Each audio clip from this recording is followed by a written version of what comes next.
టాలీవుడ్ లో choreographer Johnny master లైంగిక వేధింపుల కేసు ఎంత పెద్ద సంచలనం సృష్టించిందో ప్రత్యేకంగా చెప్పనక్కర్లేదు.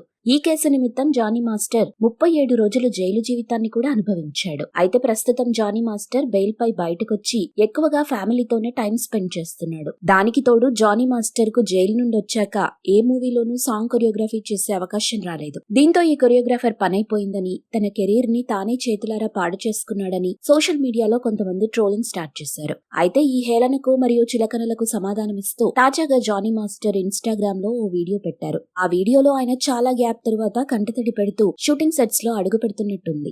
దీంతో ఆయన డాన్సింగ్ టాలెంట్ ను అభిమానించే ఫాలోవర్స్ జానీ మాస్టర్ కంబ్యాక్ అదిరిపోయిందని, మీరు బాధపడకండి మాస్టర్, మంచి వాళ్ళకిప్పుడు మంచి జరుగుతుందనే కామెంట్స్ వస్తున్నాయి. ఇక జానీ మాస్టర్ కొరియోగ్రఫీ చేయబోతున్న సాంగ్ వచ్చేసి ఓ కన్నడ మూవీ సాంగ్ అని తెలుస్తుంది. ఈ మూవీలో కన్నడ గోల్డెన్ స్టార్ గణేష్ తో పాటు అలనాటి సీనియర్ హీరో రమేష్ అరవింద్ ఒక ఇంపార్టెంట్ రోల్ ప్లే చేస్తున్నట్టు సమాచారం అందుతుంది. దీంతో జానీ మాస్టర్ కి వచ్చిన ఈ అవకాశం కూడా ఓ పెద్ద చిత్రానికి సంబంధించింది అని క్లియర్ గా అర్థమవుతుంది. ఇక జానీ మాస్టర్ అయితే తన రీఎంట్రీ సాంగ్ కొరియోగ్రఫీ చేసే ముందు కన్నడ సూపర్ స్టార్స్ మరియు దివంగత నటులైన పునీత్ రాజ్ కుమార్ మరియు ఆయన తండ్రి గారి సమాధి వద్దకు వెళ్లి వాళ్ళ ఆశీర్వాదాలు తీసుకుని తర్వాత సెట్స్ లోకి అడుగుపెట్టారు. ఇక అలా సెట్స్ కి వెళ్లిన జానీ మాస్టర్ కు ఆ చిత్ర యూనిట్ మరియు డాన్సర్స్ ఘన స్వాగతం పలికారు. దీంతో వారి ఆతిథ్యం చూసి మన తెలుగు కొరియోగ్రాఫర్ ఒక్కసారిగా ఎమోషనల్ అయ్యాడు. డాన్సర్స్ అయితే జానీ మాస్టర్ చేత కేక్ కూడా కట్ చేయించి ఆయన రీ ఎంట్రీని ఒక అకేషన్ లాగా సెలబ్రేట్ చేశారు. దీంతో ఇప్పుడు జానీ మాస్టర్ అభిమానులు చాలా హ్యాపీగా ఫీల్ అవుతున్నారు. అంతేకాదు ఆయనకు తెలుగులో కూడా మళ్లీ అవకాశాలు రావాలని ఆశిస్తున్నట్టు కామెంట్స్ చేస్తున్నారు.